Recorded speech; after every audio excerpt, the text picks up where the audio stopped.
Namo Ratnatriyaya. Welcome, my Dhamma friends and followers. Vajrayana Mahasangh presents Vajrayana Views, Vajrayana Talk program since yesterday, the Vaishakha Puni. In the first episode, we have presented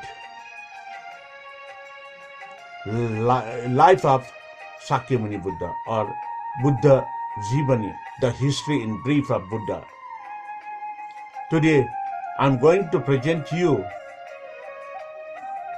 the development of Buddhism.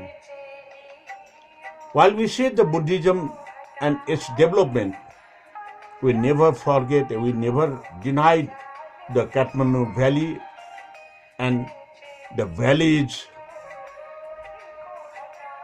most remarkable milestone in Buddhism.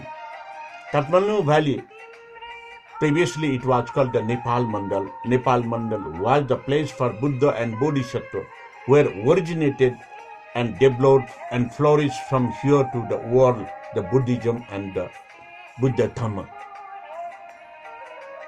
We know that Sakyamuni Siddhartha Gautama, when he became Buddha after enlightenment, it is the incident of 6th century BC. It means 623rd is the day when Sakyamuni Siddhartha Gautama was born, and he enlightened after 35 years. It is continued till his Mahaparinirvana for 45 years. But before him also, there were 6 other human Buddhas. It's according to the Swayambhu Mahapurana, which inscribed in the Prachin Lipi and other lipis. In Nepal Bhasha, the Nepal Mandal's mother tongue, inscribed in 14 different scripts. Among them, most of the scripts are still in practice for writing the manuscripts. In this way, according to the Swayambhu Puran, Vipasvi Buddha of Satya Yuga was the first human Buddha. Then after Sikhi Buddha, Viswabhu Buddha, Krakuchanda Buddha, Kanakamuni Buddha, and likewise the 7th one is the Sakyamuni Buddha. And coming Buddha also is notified by Sakyamuni Buddha himself in his discourses. The coming Buddha is next of the Maitreya Bodhisattva. He is forecasted as Bhavishya Vyakarana Buddha. Nepal, the world's only one country where Buddhism was flourished, developed, originated, and it is continued till this 21st century without any interruption. According to Swayambhu Puran, these all are mythological history. When we say the day and data of historical facts and figures in the past history of Nepalese political history, the 5 bhikkhus were chased from Nepal to outside the country, and all the manuscripts which belongs to the Buddhist people, they captured by the government. Most of them are burnt out, dried and grounded in the ground. Among them, 84 chariots of Buddhist manuscripts which were going to destroyed by the rulers of Nepal, that has taken by Brian Hudson of British to Oxford University, Cambridge University, and all over the university of the world. That manuscripts till this date not even all completed, only for the bibliography or the listing of that manuscripts. It is the time when there is no printing press and copying system. Buddhist people, mostly the Vajracharyas, copied the manuscript, written for others. Due to there is not any copying system and printing system that is written in the hand. In such a volume, millions of volume Buddhist manuscripts written by the Vajracharyas, copied by the Vajracharya for others' benefit. It also shows the development of Buddhism. While we say data and data about the Buddhism, towards the end of the 7th century BC, it means 623, when Shakyamuni Siddhartha Gautama was born at Lumbini. He was a prince of Kapilvastu Republic. Republic with king. Think about it. Republic with king. How it is possible in 21st century, you think? But it is possible in Buddhism. So, like this, the development of Buddhism again discovered by Shakyamuni Buddha. At the period of Shakyamuni Buddha, I think the Buddhism is little bit lower down and it is in the grassroots only. All are vanished. But in Nepal, at that time also it is continuously develop and flourishing. That's why from Lumbini, Kapilvastu and India, Saranath and Bodh Gaya, Shakyamuni Buddha again revisited to Kathmandu Valley and pay homage to Swayambhu Mahachaitya. In the same way, before the Shakyamuni Buddha, because of discourses from the Kanakamuni Buddha, it is changed to other ages. The king of Gauda, Prachandadev, came to Nepal. He turned his life to the Bhikkhu Jivana. Then his name is turned Prachandadeva to Santikaracharya. And again, after getting initiation of Vajrayana Buddhism, he is renamed and famous Santikaracharya. If you visit Swayambhu temple nowadays also, you can see the place where Santikaracharya gone through lifelong meditation, that is called the Asthanika Dhyana. Till the date of Pratap Malla, it is described that when Pratap Malla entered to the Shantipura, he has seen just like the image iconograph. But when he touched that body, it is warming. There is no respiration, but he is live. That's why it is inscribed in the Shantipura by the king of Nepal. So Buddhism is in the generation to generation, it is continued to Nepal. Developed in the Nepal, it is flourished in the world. After enlightenment of the Shakyamuni Buddha, he had given first discourses to the Panchabhadriya Brahmins. Then after Sujata and his son and the peoples of Magad. What he learned from the gurus, the higher level of Vidwans, Pandits, he learned in the Sanskrit and he discourses given.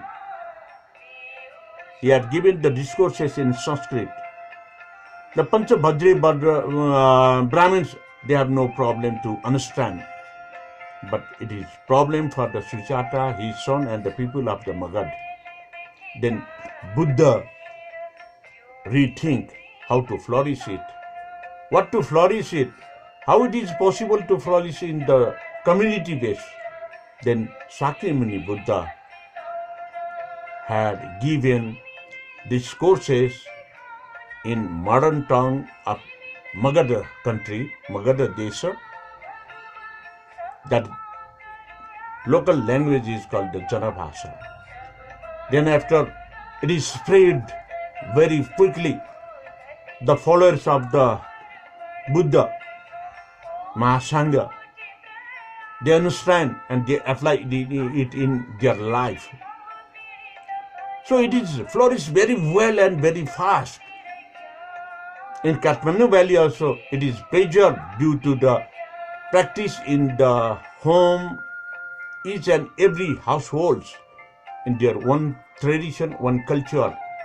It is cultured in traditional way, cultural way. So it is called the Dasa Karma Vidhi. When a baby will born, after 5-6 days, there will be a ritual process.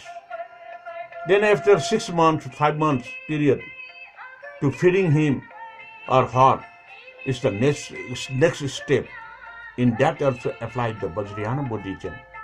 Just like these fingertips, we have the 5 fingertips. This thumb, this tips is representing the Agni, the fire. This for water,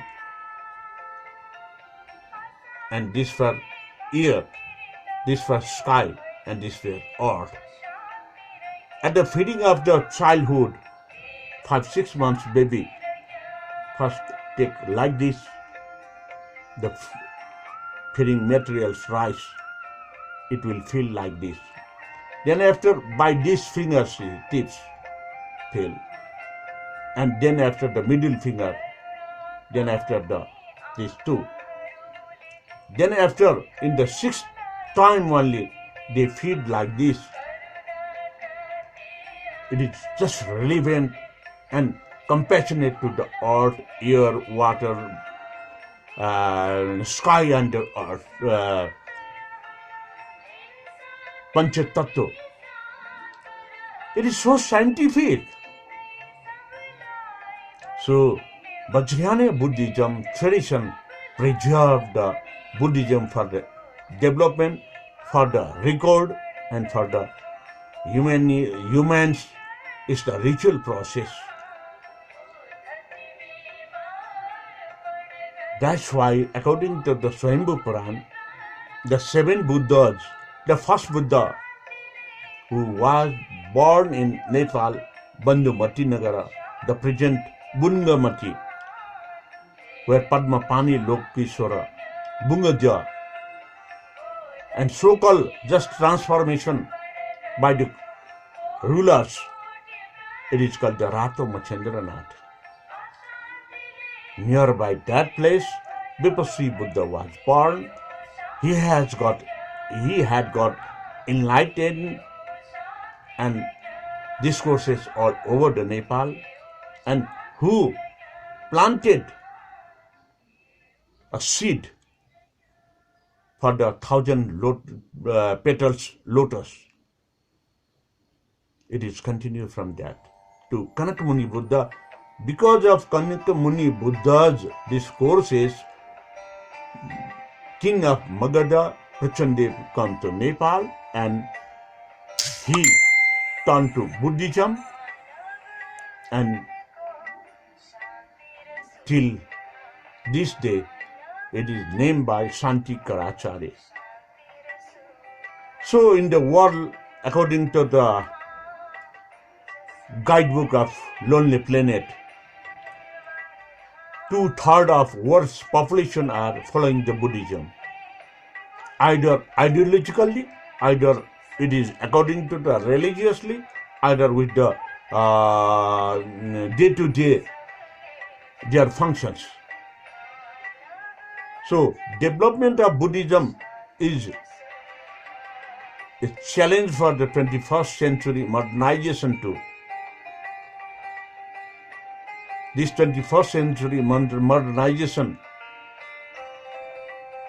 development has been spread very fastly, but problem to cope, to manage the world's pandemic, the world's wars.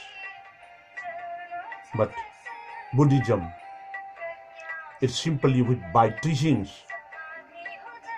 by obeying the seals, by implementing the Samyak Sambuddhi Jnana. It is very well and it is very, very easy to give peace, prosperity.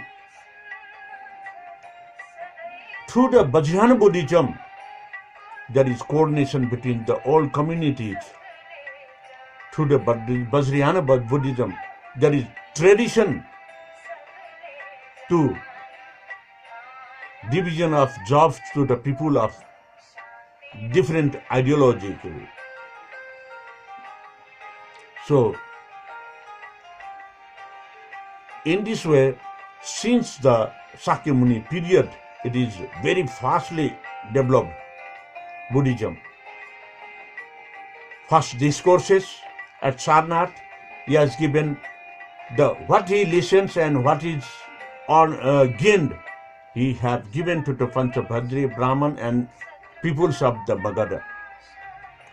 In the second discourses at the Gridyakuta Parvata, he had explained, well explained about the Bhava Chakra, the wheel of life. Then after at the Tanya Katak Parvata,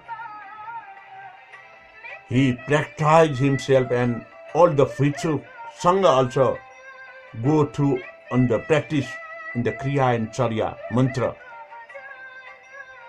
which is continued till today. After Mahaparinirvana of Shakyamuni Buddha, after 100 years back, the Vinaya Silas was written in the written document, and in the second Buddhist Council, there is little bit disputes between the Bhikshu Sangha, and 10,000s of Bhikshus separated with the new idea by explaining it, and the less Bhikkhus who remain, that is, they are called the Hinayana, and the 10,000 Bhikshus, they are called the Mahayana. Mahasangika, in the third Buddhist Council, Buddhism was spread to the world because it is organized, informing to the many more countries of the world. And the fourth council is also utmost important in the development of Buddhist history for setting the inscription in the copper inscription, where in copper inscription it was written the Tripitakas. So Buddhism is very much well furnished, well managed, and good not only for humanitarian, it is also good for all the living beings and also for the non-living beings too, because Buddhism in Vajrayana tradition, it has a proverb, Sarva Prakaram Jagat Sattu Prani Hitaya. Sarva Prakaram, in all methods, by all means and methods, to support for the well-beings of others. Well-beings of others means to whom? To the non-living things and living things. Non-living things means Jagat. Jagat means the universe. Universe where there will be Himal, river, stars and anything. That is non-living things. Living things, Sattva Prani. So, how it is possible? But Buddhism, Vajrayana Buddhism, it really describes that it is possible in one life too, because it is formulated in a coin shot capsules mantra and little bit big one, stotra, dharani, and the forces. In this way, Vajrayana Buddhism, because of Vajrayana Buddhism, it is continued from the Satya Yuga to this date. Because of Vajrayana, it is in practice of human life. But in this 21st century also, we just think about the human rights only. But a little bit somewhere there is animal rights, birds' right as well. But in Buddhism, according to the Vajrayana, to be secured the rights for living things and non-living things, all, not only the human. So, among the 7 Buddhas, the first Buddha was born, have got enlightenment, given discourses, and Mahaparinirvana in Nepal. In the way, Practitioner Buddha, Kanakmuni Buddha also, they were born in Nepal, discourses in Nepal, enlightened in Nepal, and Mahaparinirvana in Nepal. Little bit, the history of Kanakmuni Buddha only found in India, but Vipassi Buddha, Kirkachanda Buddha, there is no history found in other countries, only in Nepal. So, Kanakmuni Buddha, Kirkachanda Buddha and Vipassi Buddha, they were born in Nepal, enlightened in Nepal, they discourses and given education to others in Nepal, and Mahaparinirvana in Nepal. Only the Shakyamuni Buddha, who was born in 623rd BC, from Lumbini, Kapilvastu, he had gone to India, India, then enlightened at the Bodh Gaya and given first discourses at Mirgadaban Saranath and Mahaparinirvana at Kushinagar. Anyway, Buddhism is living tradition. Buddhism is living education for all sentient beings and the universal well-beings. Buddhism is continued in the process. Buddhism is very scientific, because Buddhism, every aspect of Buddhism taught according to the cause and effect. After experimental result only, it is given to others. That is why development of Buddhism is in continuous process, such as our life is also the Chenupangur. It is changing every second. In this way, Buddhism flourished, spread to the world by second to second. So, my Dhamma friends and followers, today is the second episode of Vajrayana Views, Vajrayana Talk. If you like the program Vajrayana Talk, Vajrayana Views, please, when I uploaded it, like it. If you please with the program and you think it is also necessary for others' benefit too, you share it. And if you have any questions, please don't hesitate to write in comment box what you have the question, what you have the problems. Then to continuously chain up with me, please subscribe Rajendra Man Bajracharya YouTube channel.